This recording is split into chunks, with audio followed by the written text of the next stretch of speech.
My father didn't even clear his throat before doing it. He just pushed a polished folder across the table and said my sister's name like it was a promise. Lina had been home for 7 days. I'd carried my parents for 10 years. My mother's nod was the loudest thing in the room. I didn't argue. I didn't even blink. I placed the power of attorney beside the house keys, the metal clinking sharp enough to cut the silence. Everyone thought I was surrendering, but when Lina opened the letter I'd left for her, she didn't read it twice. She couldn't.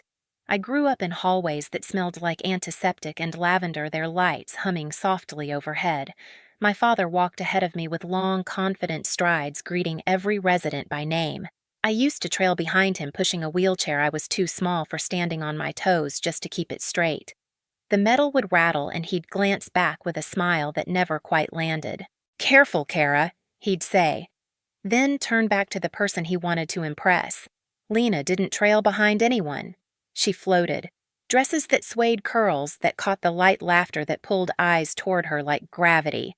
My mother posed her in doorways and beside holiday decorations, posting photos with captions about our bright future.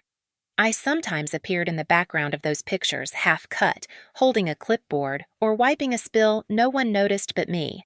Even as kids, the division felt rehearsed. Lina got the dance shoes, the summer camps, the weekend trips to unlock her potential.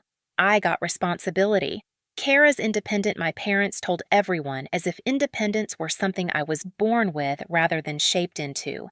When Lina complained about her homework, they hired a tutor. When I brought home straight A's, my father nodded without looking up from his laptop. "Expected from you." There was one birthday I remember clearly. Lina's cake had sparklers, gold balloons, and a dozen relatives crowding around her. Mine, 2 months later, was a sheet cake from the grocery store left on the kitchen counter, half frosted and already leaning.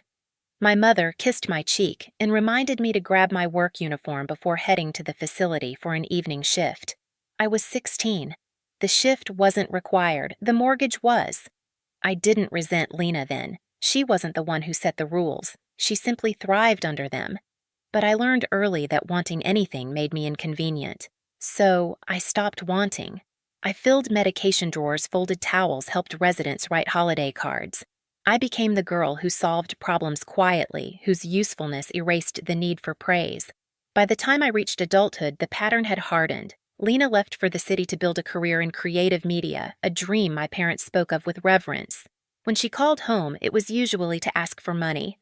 They always sent it. Meanwhile, my father fell ill, then my mother. The business faltered. Staff left.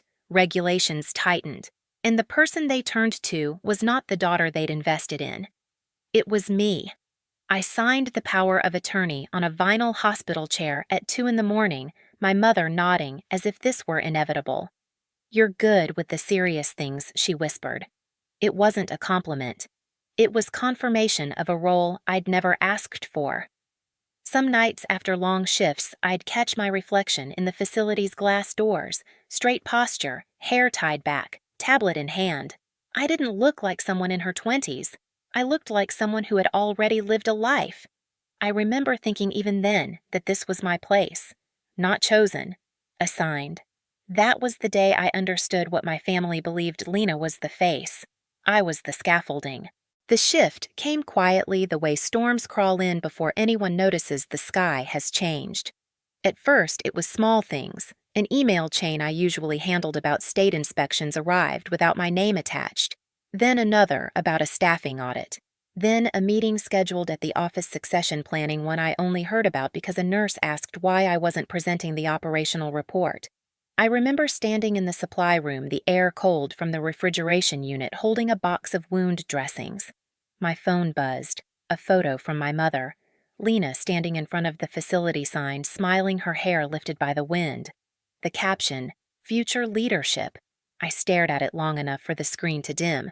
Another message followed, an invitation graphic, a family legacy celebration, gold lettering, a date, a location, no mention of my role, no consultation, just a card placed in my mailbox like a formality.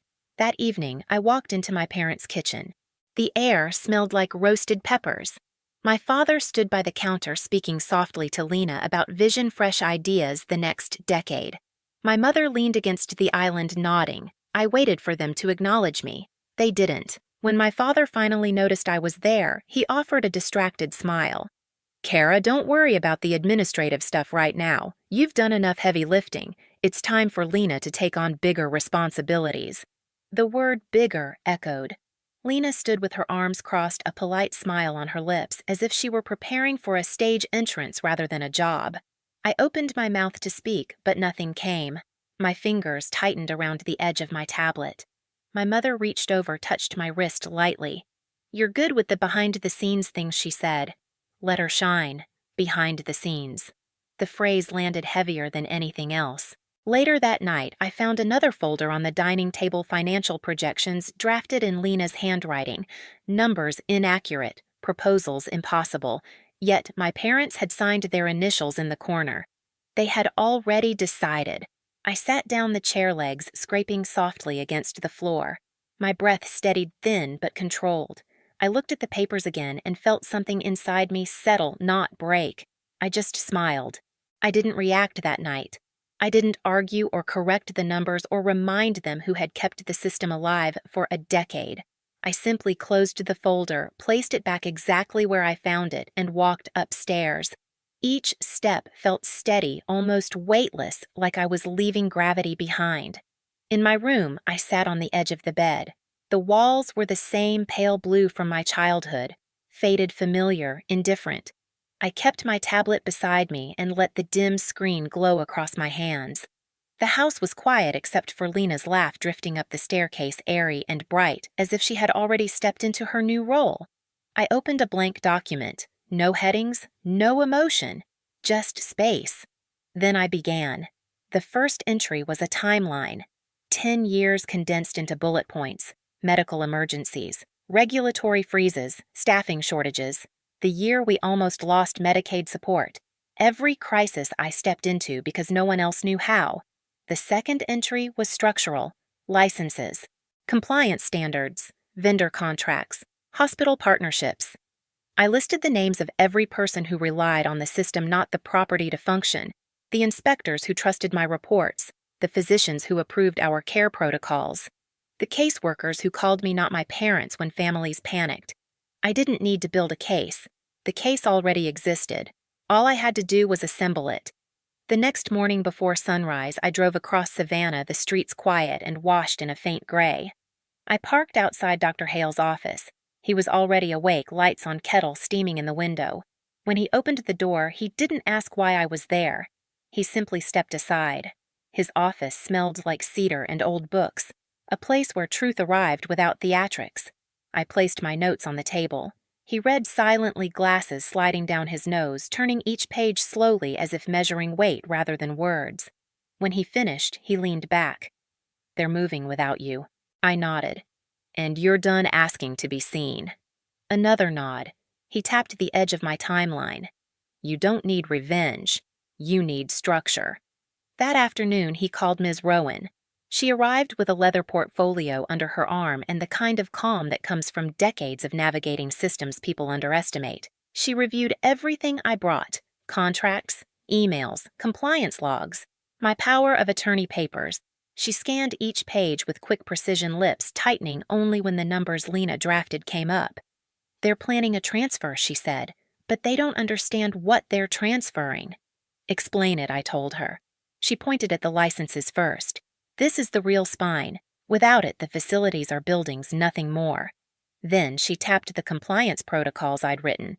This is intellectual property. You created it. Finally, she held up the summary of our partnerships. This is institutional capital. It follows the system, not the name. I sat very still. You can protect your work, she continued. Not with emotion, with boundaries.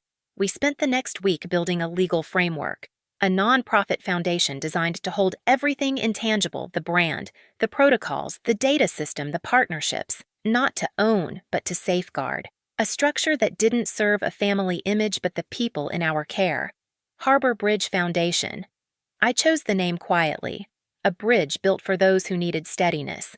Under my authority as power of attorney, still fully valid, never rescinded, I executed each transfer with the precision of someone copying medication doses.